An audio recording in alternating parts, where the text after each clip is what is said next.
오늘 주신 하나님의 말씀은 로마서 10장 8절에서 15절까지의 말씀입니다. 그러면 무엇을 말하느냐? 말씀이 내게 가까워 내 입에 있으며 내 마음에 있다 하였으니 곧 우리가 전파하는 믿음의 말씀이라. 내가 만일 내 입으로 예수를 주로 시인하며 또 하나님께서 그를 죽은 자 가운데서 살리신 것을 내 마음에 믿으면 구원을 받으리라. 사람이 마음으로 믿어 의에 이르고 입으로 시인하여 구원에 이르느니라. 성경에 이르되 누구든지 그를 믿는 자는 부끄러움을 당하지 아니하리라 하니 유대인이나 헬라인이나 차별이 없음이라. 한 분이신 주께서 모든 사람의 주가 되사 그를 부르는 모든 사람에게 부요하시도다. 누구든지 주의 이름을 부르는 자는 구원을 받으리라.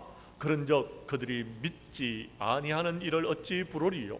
듣지도 못한 이를 어찌 믿으리요? 전파하는 자가 없이 들으리요? 보내심을 받지 아니하였으면 어찌 전파하리요? 기록된 바 아름답도다 좋은 소식을 전하는 자들의 발이여 함과 같으니라. 아멘. 로마서 10장 8절에서 15절까지의 말씀을 중심으로 주님의 이름을 부르는 자라는 제목으로 이 시간 말씀 전가할 때에 전하는 자라 받는 자가 함께 은혜 나누는 귀한 시간 될 수 있기를 간절히 원합니다. 초대교회 때에 초기에 여러분 성도들은 예수님을 나의 구주로 고백하는 사람들이 믿음을 가지고서 주님 앞으로 나아왔습니다.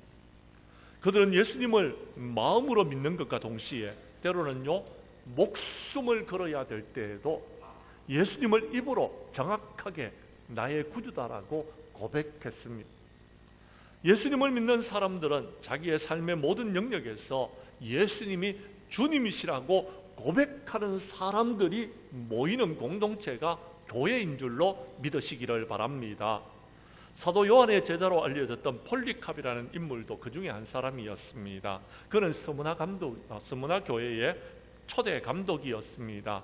그런데 안토니우스 피우스 황제 시대 때에 스무나에서 10일간 여러분 기독교인들에 대한 참혹한 박해가 있었습니다. 폴리캅은 순교가 하나님의 뜻이라고 생각하여서 그는 도망가거나 숨지 아니했습니다.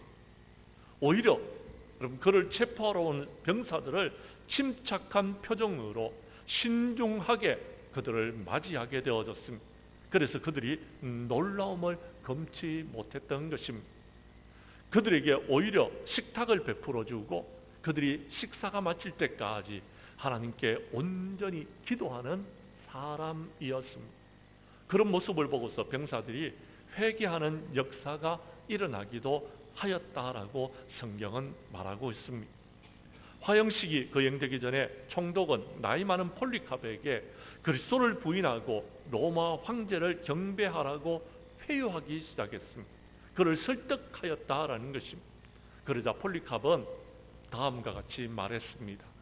내가 지금까지 86년을 살아왔는데 그 86년을 살아오면서 주님을 섬겼는데 그런데 주님은 나를 한 번도 거절하신 적이 없었고 나와 함께하여 주셨고 나에게 은혜 베풀어 주셨는데 그런데 내가 어떻게 나의 구원자이시오 나의 왕이신 그분을 배반할 수 있겠습니까? 라고 말했다고 합니다. 폴리캅은 마지막 사도 요한에게 직접 배운 사람으로서 오늘 본문의 말씀을 누구보다도 여러분 실천한 인물 중에 한 사람이었습니다. 마음 깊은 곳에서부터 주님의 죽으심과 부활의 사건을 믿으면서 또한 자신의 입으로 예수님을 죽는 순간까지 나의 구주라고 고백했던 위대한 순교자였습니다. 사람이 마음으로 믿어 의에 이르고 입으로 시인하여 구원에 이른다는 말씀의 의미를 무엇인지를 깨달았고 그것을 실천했던 순교자였다라는 것입니다. 80세가 넘은 노인이 로마 황제를 주님이라고 경배하기를 거부하고 오직 예수님만이 나의 구주이십니다라고 고백할 수 있었던 것은 하나님이 그와 함께 하셨고 하나님의 능력이 그를 붙들어 주었기 때문이라고 주변에 있는 사람들이 말하였습니다. 화형식을 거행하던 사람들은 그가 입으로 예수님을 주님으로 고백하면 죽음으로 그의 인생이 끝나는 줄로만 알았습니다. 그런데 오히려 그가 입으로 그렇게 고백함으로 말미암아 완전한 구원에 이르렀다고들 말들을 했다라고 여러분 전해져 내려오고 있습니다. 사랑하는 성도 여러분, 그렇습니다. 지금 우리가 살고 있는 이 세상에는요, 예수님을 믿는다고 죽음의 위협을 가하는 그런 곳이 그렇게 많지가 않습니다. 그런데 우리는 지금 이 시대를 살아가면서 예수님은 나의 구주시라고 분명하게 고백하고 있습니까? 예수님은 내 삶의 주인이시다라고 여러분 그렇게 살아가고 있느냐라는 것입니다. 그런 사람들이 점점 줄어들고 있는 세상에서 살고 있는 것이 너무나도 안타깝습니다. 조금만 어려움만 있어도 불평하고 원망하고, 조금만 어려움만 있어도 신앙을 저버리고, 조금만 어려움만 있어도 여러분 주님전에 나와 예배드리기를 거절하는 우리의 삶의 모습이 아닌지 우리 자신을 돌아보자라는 것입니다. 우리 교회 성도님들은 마지막 때에 예수님께서 나의 구세주이심을, 예수님께서 내 삶의 주인이심을 분명히 고백하는 저와 여러분들이 될 수 있기를 간절히 원합니다. 그렇다면 우리가 그 다음에 해야 될 일이 있습니다. 주님이 나의 구주이시라면 그 주님께서 우리에게 명령하신 너희는 가서 모든 민족으로 제자를 삼으라는 그 명령을 준행하는 자들이 되어야 돼요.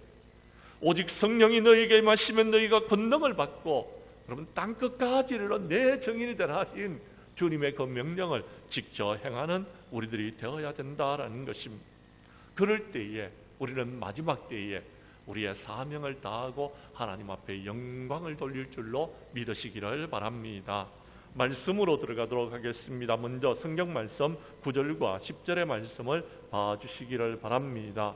우리가 우리의 입으로 예수님을 주님으로 시인하고 마음으로 믿으면 구원을 받게 되어집니다. 9절과 10절의 말씀을 보도록 하겠습니다. 제가 9절을 먼저 읽습니다. 10절은 여러분이 읽어주십시오. 내가 만일 내 입으로 예수를 주로 시인하며 또 하나님께서 그를 죽은 자 가운데서 살리신 것을 내 마음에 믿으면 구원을 받으리라.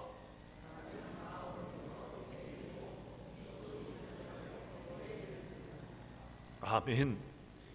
마지막 때를 살아가는 저와 여러분들은 어떤 환경과 어떤 사람들을 만난다 할지라도 분명한 신앙의 고백이 있기를 원합니다. 나는 예수님을 믿는다. 그리고 예수님은 나의 구세주이시다. 예수님은 내 삶의 주인이시다라는 분명한 신앙의 고백이 있는 삶을 살아가는 저와 여러분들이 될 수 있기를 바랍니다.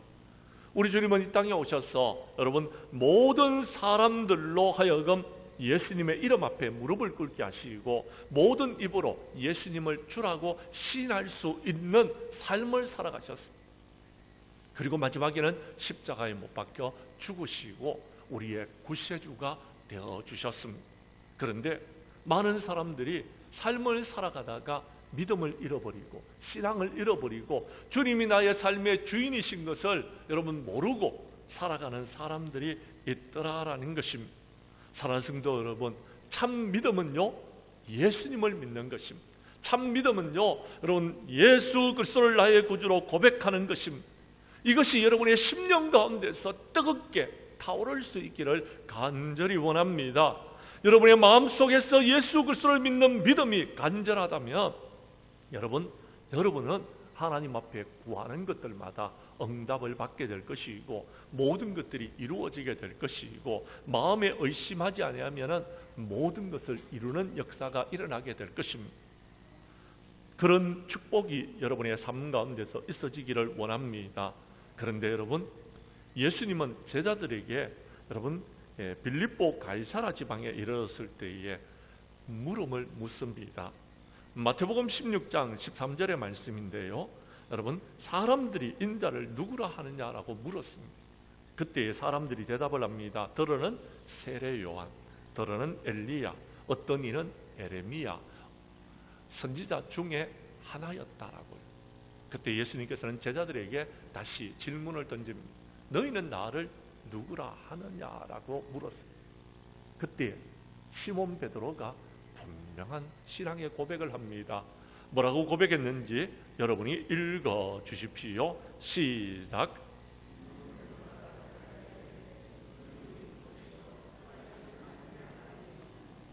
아멘. 믿으시면 아멘 하시기를 바랍니다. 시몬 베드로는 분명한 신앙의 고백을 했습니다. 주님은 그리스도이십니다. 주님은 살아계시는 하나님의 아들이십니다라고 그런 분명한 신앙의 고백을 했다라는 것입니다.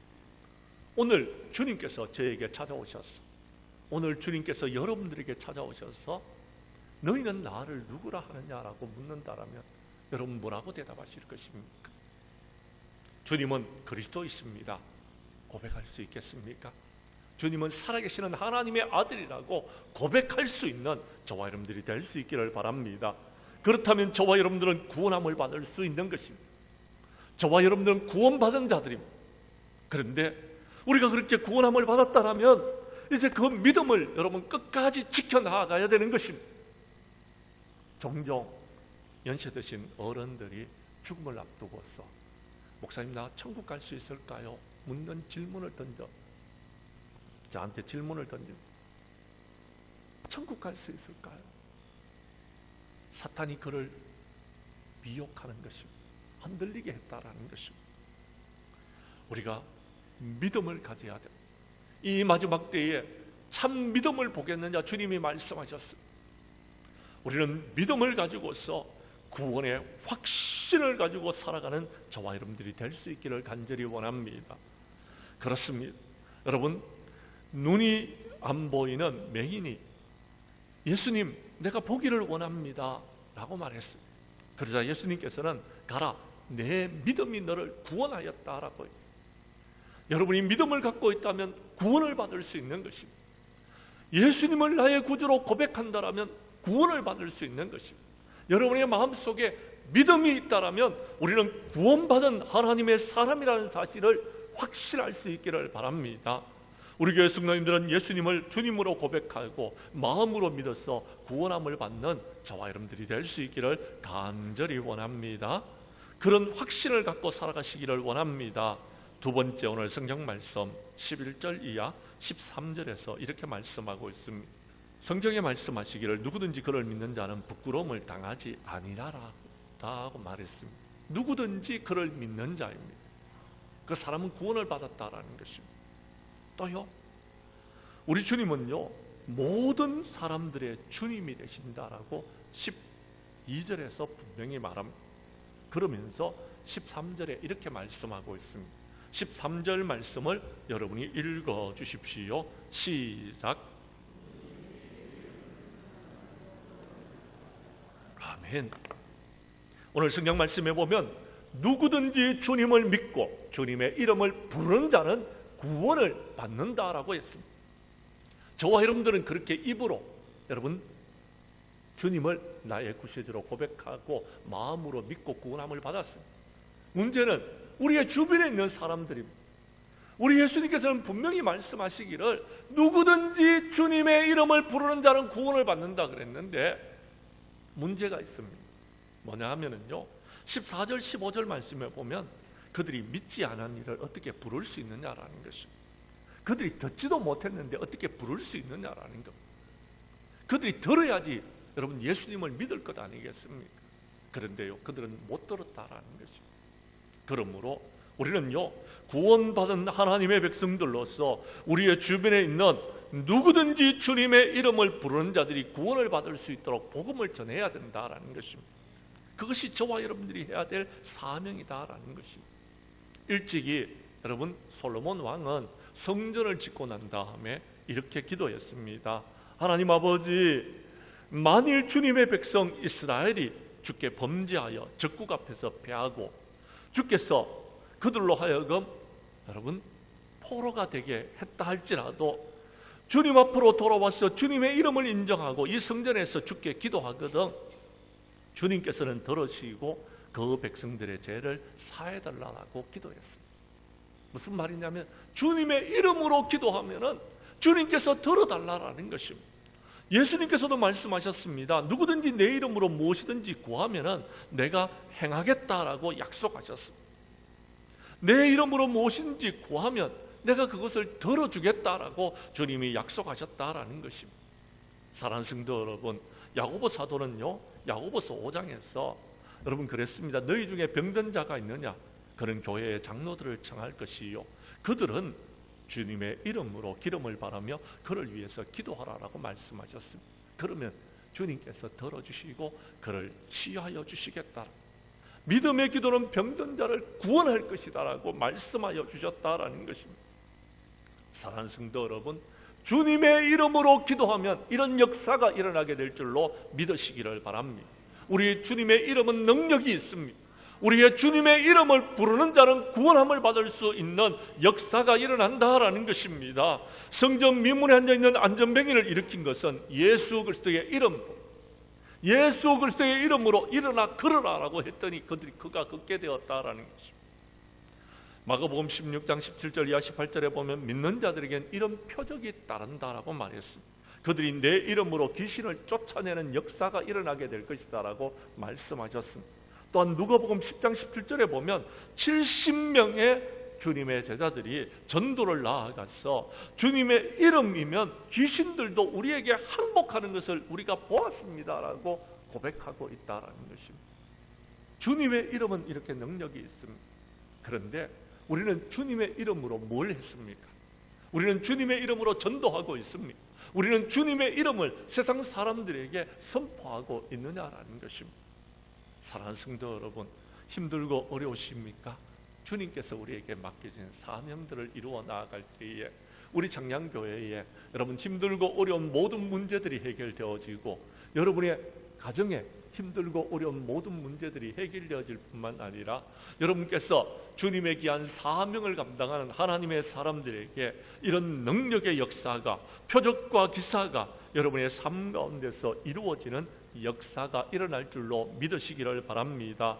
우리 교회 성도님들은 주님을 믿고 주님의 이름으로 구원의 역사에 쓰임받는 저와 여러분들이 될 수 있기를 간절히 원합니다. 세 번째, 오늘 성경 말씀 14절과 15절의 말씀을 봐주시기를 바랍니다. 우리는 마지막 때에 구원의 좋은 소식을 세상 모든 사람들에게 증거하는 사람들이 되어야 되는 것입니다.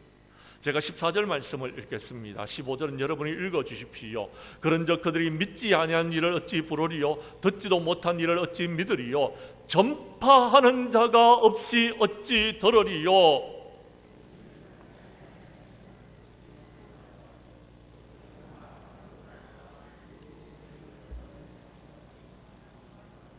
아멘.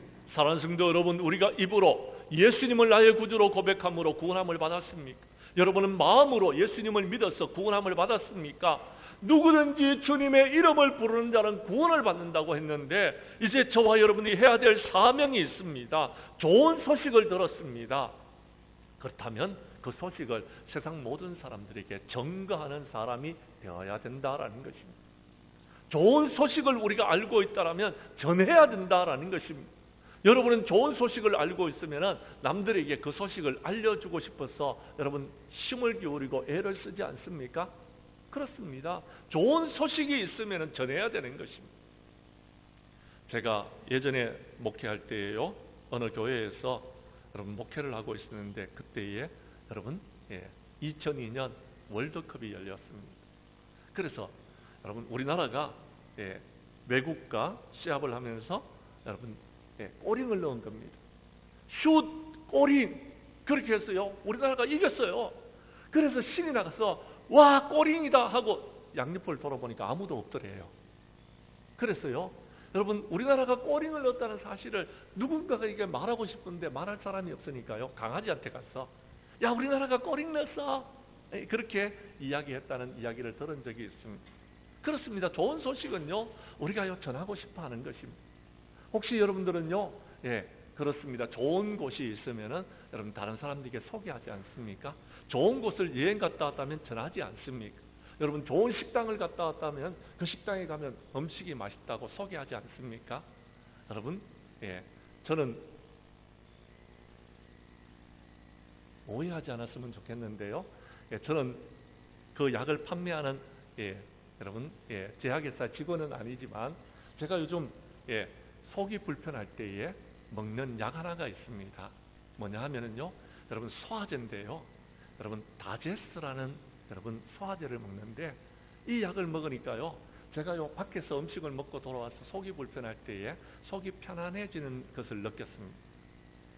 이름을 기억하십시오. 다제스입니다. 한번 드셔보시기를 바랍니다. 좋은 게 있기 때문에 제가 여러분에게 소개하는 것입니다. 그런데요, 진짜 좋은 것이 있습니다. 저는요, 예수님 믿고 난 다음에 제 인생이 바뀌어졌습니다. 저는요, 예수님 때문에 요즘 너무 행복합니다. 저는요, 지금 예수 믿고 구원받고 난 다음에 여러분 제 삶에 하나님의 귀한 은혜와 축복을 누렸습니다. 우리가 이 좋은 일들이 있을 때 우리는 이 모든 것을 전해야 된다라는 것입니다. 사랑하는 성도 여러분, 입에 침을 튀기면서 말해도 괜찮습니다. 우리 예수님은 저와 여러분들을 구원하신 분 아닙니까? 그 주님을 우리가 말하면서 왜 여러분 우리는 말하지 못하고 있는 것입니까? 좋은 소식을 전해주십시오. 좋은 소식을 가지고 가십시오. 그 발걸음은 아름답다라고 말했습니다. 좋은 소식을 전하는 사람들이 있습니다. 그 사람은 천사라고 말했습니다. 누가복음 1장 18절 이하 19절에 보면 여러분 천사가 사가랴를 찾아갔습니다. 그리고 좋은 소식을 전했습니다. 그 천사의 이름은 가브리엘입니다.